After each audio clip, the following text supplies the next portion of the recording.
Hello friends, तर आज आपण बघणार आहोत सोशल मीडिया पोस्टर कसे बनवायचे।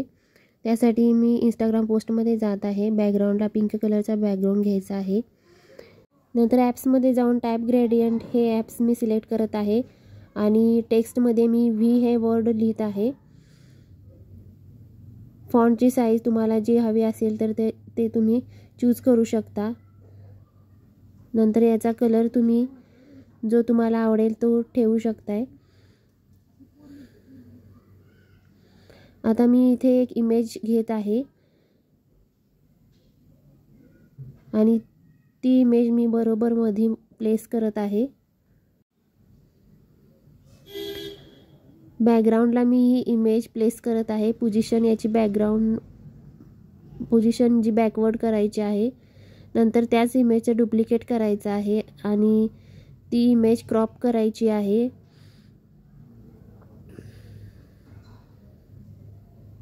आणि अशा पद्धतीने पहिला पोस्टर तयार झालेला आहे।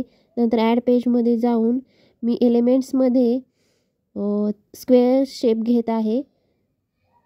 टेक्स्ट मी घेत आहे आणि टेक्स्टमध्ये डान्स मी हा वर्ड टाइप करत आहे।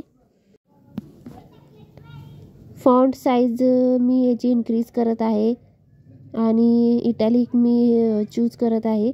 नंतर फॉन्ट जे आहे तर ती मी ॲटम घेत आहे आणि ती मी रोटेट करून घेतली आहे, थोडी तिरकी करून घेतलेली आहे। नंतर ही जी इमेज आहे तर ती डाउनलोड करून घ्यायची। आता सेकंड पेजवरती मी ही इमेज अपलोड करून घेत आहे आणि बॅकग्राऊंड रिमूव्हरच्या साहाय्याने रिमूव्ह करत आहे याचे बॅकग्राऊंड।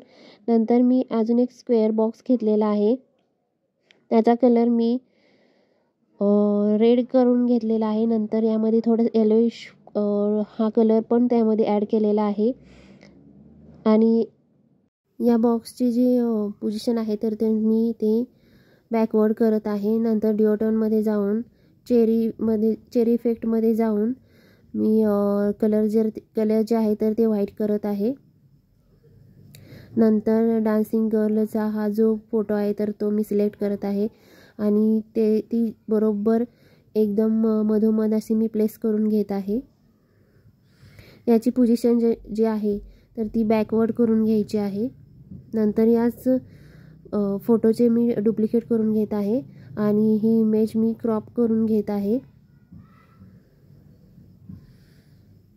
आणि अशा पद्धतीने आपला हा सेकंड पोस्टर जो आहे तर तो तयार झालेला आहे। तुम्ही बघू शकताय दोन्हीही पोस्टर खूप छान आहेत। जर तुम्हाला माझी ही डिझाईन आवडली असेल तर प्लीज चॅनलला सबस्क्राईब करा।